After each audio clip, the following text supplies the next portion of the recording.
Hello and thank you for stopping by. My name is Mind Elevation. Please forgive me for not having all of the expensive lights and cameras you may have seen on other channels, but I made sure to not leave out the facts on my channel. You may even consider this to be low-quality content, but at this time I am just starting out on my humble YouTube journey as a content creator. So please bear with me. I can guarantee you though that this information is very true and very important for the American citizen to realize and understand. So my last video was just an introduction of what to expect when viewing my channel. Let us begin. Who do you choose, God or government? The conspiratorial view of history that we will be discussing on this channel has been amongst us for many years. In order to understand how it could survive for such a long period of time, one would have to be paying close attention to politics and perform extensive research on the subject.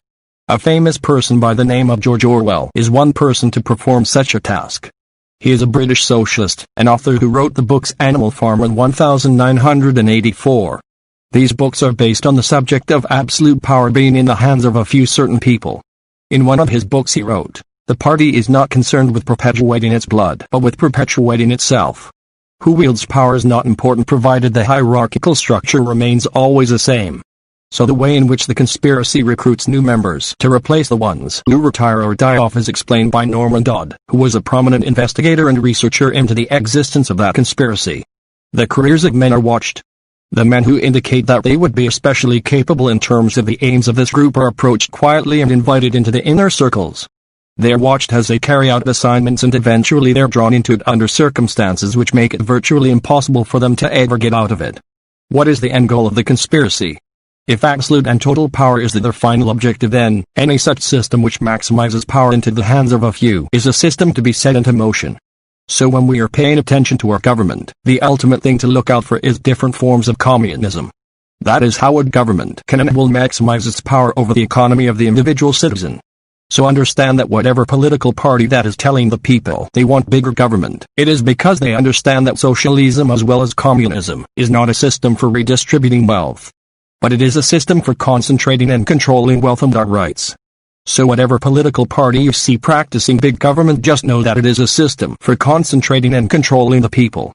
It is a common manipulated maneuver for a political party to claim that the last thing that they want is for their party to have total government control over or ownership of the factors of a society's production.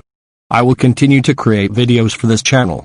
In these videos we shall see that socialism and or communism offers the politicians of government the greatest opportunity for manipulating and controlling the wealth of its citizens. This is the ultimate goal of these conspirators. A power over not only just the wealth of the world, but also the power over the producers of that wealth, we the people. So the members of this conspiracy uses government to get control of the government, and total government control is their goal. If government is being used by the people who are part of the government to gain more and more power into its hands, then those of us who wish to keep our freedoms need to do our best to understand what the very nature and function of our government is. Because once we understand what the character of our government is, we can better our efforts against its increase in governmental powers over both the national economy and the lives of its citizens. A good place to begin such a study is to watch these videos and subscribe to my channel with the notification bell clicked so you won't skip any continuation of this series of videos. And also to examine the two things that are the source of all human rights. This is assuming that humans do indeed have rights. Those would be either man himself, or something external to man himself, a creator. The founding fathers of the United States were very much aware of the difference between these two. Thomas Jefferson, for instance, was quoted as saying, "The God who gave us life gave us liberty." Can the liberties of a nation be secure when we have removed a conviction that these liberties are the gift of God? But if one was to use their common sense, one would not argue that our rights come from the government, which was created by man. Which is what has become reality, that man creates government to give man his rights. A powerful quote that came from William Penn goes as such. If men will not be governed by God, they then must be governed by tyrants. There is a similar message in the Bible.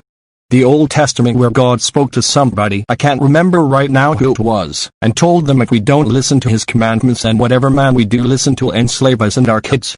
There are references to a creator in the Declaration of Independence. Our founding fathers were asking that God be separated from government. So when this separation is made, the people will be governed by man, and future men will do all that they can to further separate a belief in God from the existence of government.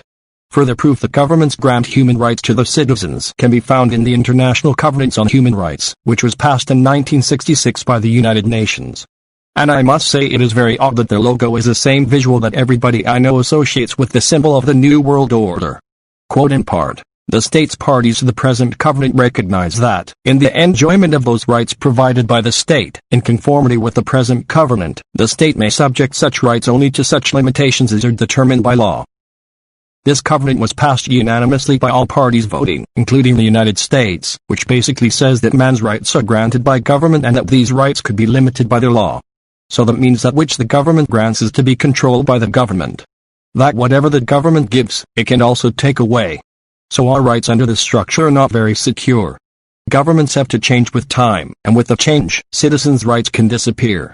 Our founding fathers also wrote, in part, in the Declaration of Independence, we hold these truths to be self-evident, that all men are created equal, that they are endowed by their Creator with certain inalienable rights. This shows us the other theory of the source of man's rights.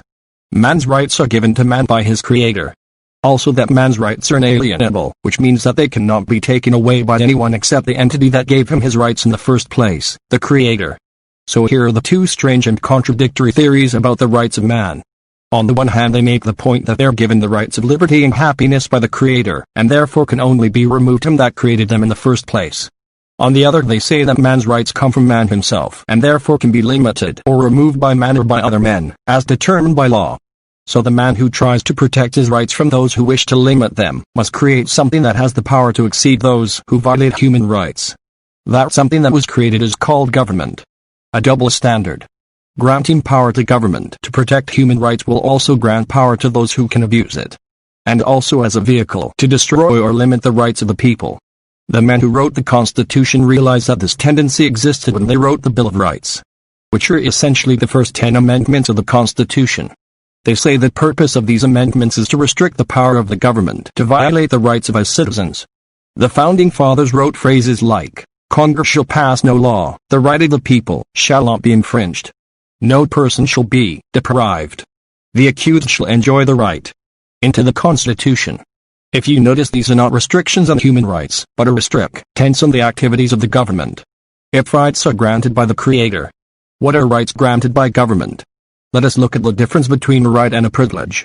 According to Webster's dictionary, a right is 1. Qualities, such as adherence to duty or obedience to lawful authority, that together constitute the ideal of moral propriety or merit moral approval. 2. Something to which one has a just claim. So a right is a freedom to act morally without asking permission. Webster says this about a privilege. A right or immunity granted as a peculiar benefit, advantage, or favor. Prerogative of the privilege is a freedom to act morally but only after permission has been granted by some entity. A great example of the misuse of human rights happened during World War II when the German government, led by the famous Adolf Hitler, decided that certain people did not have the right to life, or to liberty, or to the pursuit of happiness. As we all know very well, Hitler created decrees that were issued to exterminate those who he felt had no human rights. In this case, the right to life, granted to every person our Creator, was no longer a right in Germany, it had become a privilege. Therefore at that time the people of Germany lived by granted permissions of their government, which had given itself the power to limit and even end a human right to live. The rights that we wish to protect are simple. The right to life, liberty and property and the pursuit of happiness. These rights given to us all are in accord with man's basic nature. We are all created hungry, which means the whole planet has to produce food to stay alive. If man didn't have the right to keep what he has produced, which would be his property, then man will surely starve to death. So not only must man keep the products of his labors, he must also be free to produce the property he needs to stay alive. A government doesn't have to take man's life to kill him. They can deny his right to own property. Or they can take away man's freedom to produce the things needed to maintain his life. A government that restricts or takes away man's ability to keep what he produces, his property, also has the ability to kill man as surely as Adolf Hitler. As we continue to be educated on this channel, you'll be shown in future videos that there are government entities that exist today that restrict man's right to property and or his right to liberty without taking his life directly. The effect is still the same. The issue for pro-life supporters, those who are opposed to the government legalizing abortion, is that government is justifying the killing of a fetus because it has been termed as unwanted by its mother. This was the same reason Hitler gave for his decision to terminate the lives of millions of people in Germany. He felt that Jews and others were unwanted, and therefore he felt he could take away their right to live. We will find out in future videos that the communists wish to eliminate our constitution or an individual's right to keep what has produced. Abraham Lincoln was quoted saying, "Property is the fruit of labor. Property is desirable. It is a positive good in the world. That some should be rich shows that others may become rich, and hence is just encouragement to industry and enterprise.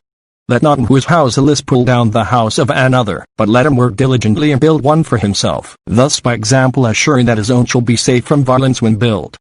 Once again, thank you all for stopping by my channel. If you enjoyed this video and or you gained a little knowledge, go ahead and click that thumbs up button.